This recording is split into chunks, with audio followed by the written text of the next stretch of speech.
want to dedicate today's class and your learning to Yehudis Bas Miriam, that she should have a full health recovery and that her body be healthy, her mind be healthy, and her soul and emotions be healthy, and that she be able to spend many, many more years ahead healthy with her family and enjoying life in its full capacity. So today's part 2. And for those of you who sent me well-wishing messages, I do feel a lot better today. My cold is slowly falling away, although I still have this voice. Part 2 of this series is I'd like to walk you through a spiritual way of looking at the story of Shavuot. Everything within the Torah, everything, can be interpreted in 4 ways, and the deepest way is the most spiritual, Kabbalistic way. All the stories, all the narratives, all the laws can be presented as stories and laws, or they can have a far deeper meaning. And I'm going to give you an example of that today. So when the Jewish people were gathered around Sinai, around Mt Sinai, there were a number of miracles that took place even before the Ten Commandment announcement and even before they received the whole Torah. There was a cloud that would travel with them. It was called the Shekhinah, the clouds of glory. And it was a presence that was always there, a physical presence that would remind the people that Hashem was always there. And this cloud slowly came down and rested at the top of the mountain. And when it did, a desert mountain began to bloom, and flowers and trees grew. And suddenly from a brown, orangey, sandy desert mountain, a beautiful, beautiful oasis was formed. But what actually happened was when Moses came down and the Jewish people were about to move on from the mountain and the Shekhinah lifted, immediately everything that had grown on the mountain died and withered away. We don't know where Sinai was. We don't have an exact recording. And it seems to have not been important to the people at all, nor to the Torah, to actually bother recording where was this monumental incident of the Jewish people receiving the Torah. Where did it take place? And the fact that it's not recorded, and the fact that the plants did not survive, are such a crucial lesson and a way to understand this whole narrative. It was no big kunst that anything grew. To us, it's a big thing. Plants grow in the desert, it's so unnatural, it's so unexpected, that's amazing. But when we're talking about the Creator resting, so to speak, and bringing a physical presence onto a mountain, if plants grow, well, that's obvious. Because if the Creator is the constant giver of life and provider of energy to all things physical in the whole universe, well, of course, if there's an intense presence there, greater things are going to bloom and blossom. Hashem didn't consider this amazing, and it seems that even the Jewish people weren't so impressed because it was obvious that that would happen. What would be impressive would be if people struggled to create a desert mountain to bloom. And when we look at it in our lives, when people do make the desert bloom, when people do take seeming rubbish and create beauty out of it, that's amazing. And so this actually helps us understand what is the purpose of the Torah. This world is a very, very physical place. It's a desert. It seemingly lacks all spiritual awareness. It's very hard to look at something physical and see the soul within it. It's very hard to focus on the spirituality of life because of the pressures of life that keep us trapped and focused on the 2-dimension that is the world. Moses went up and he got the Torah.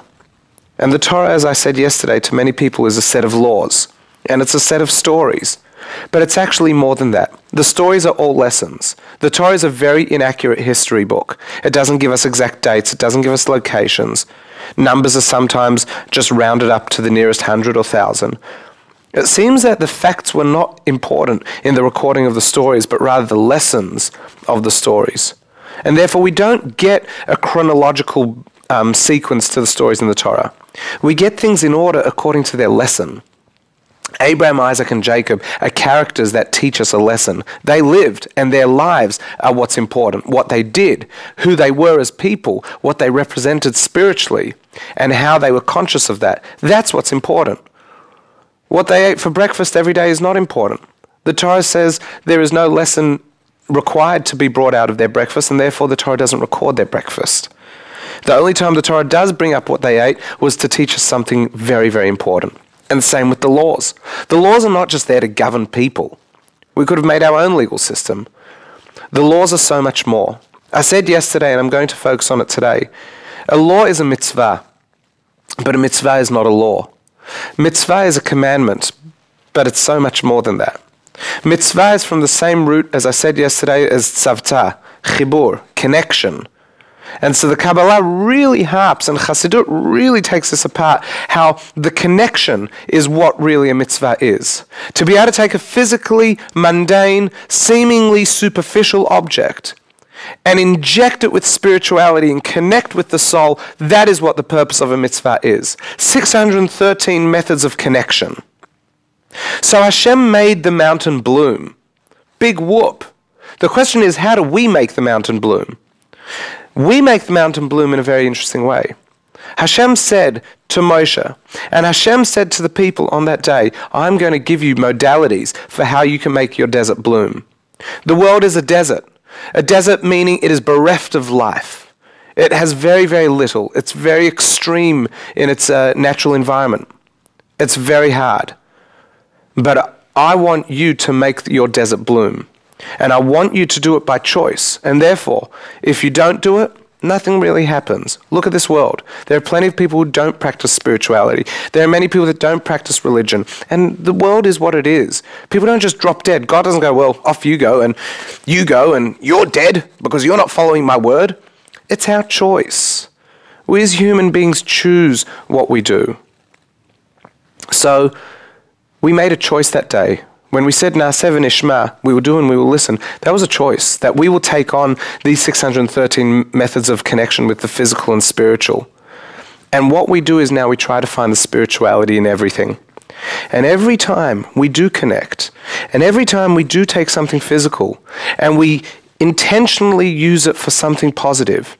Every time we don't make a blessing, we're not blessing food. Every time we focus our mind through making a simple statement and recognizing the spirituality of food, I take it in and I use it with purpose. What will I do with the energy? And no longer was that a steak or a salad. It actually is a form of energy which will propel me going forward, giving me more life so that I can achieve more for the world, for the spiritual existence of this universe.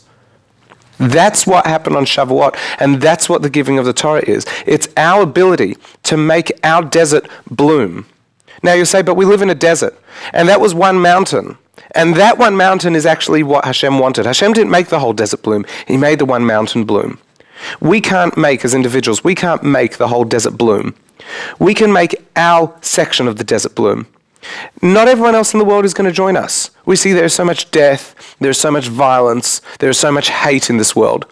But don't let that bog you down in a way that highlights the uniqueness and how special our hard work is.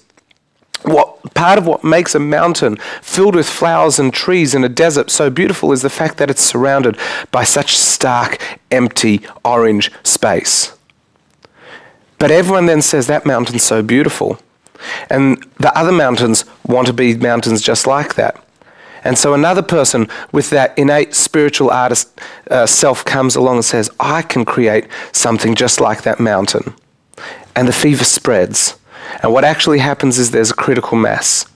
And that critical mass was just like the Jewish people went through the desert. And eventually they'd come to the land of Israel, which they'd call home. And they'd make it bloom. The world is heading in that direction. Our goal is to make our desert bloom and do what we can and inspire others to do what they can and slowly let the ripple effect go.